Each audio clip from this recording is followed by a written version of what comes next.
আজকে খুশির দিনে আমাদের আগমনে হলো এ ভূমিতে। চুপ। আমি গান করি নাই, আমি তোমাদের পরিচয় করাচ্ছি। হ্যাঁ, তো আজকে খারাপ দিনে 2024-এর ফাইনাল ম্যাচ শুরু হতে রয়েছে চেন্নাই ভার্সেস মুম্বাইয়ের মধ্যে। সবই বুঝলাম, কিন্তু খারাপ দিন কেন? তুই মাঠে নামলে দিনটা খারাপ হয়ে যায়। আর তুই ব্যাটটা নিচে গিয়ে না মারাইতে। আমি ক্যাপ্টেন, তাও আমাকে কেউ কেয়ার করে না, আমাকে ব্যাটই নামতে দেয় না। তাই ভেবেছি যদি টস জিতি তাহলে আমি এখনই ব্যাট নেমে যাবো। ধনী তুমি কি নেবে?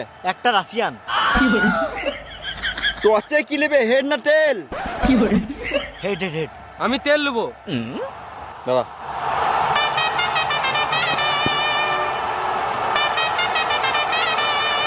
হ্যালো। খেপা চুদা, আমি তেল বলি নাই।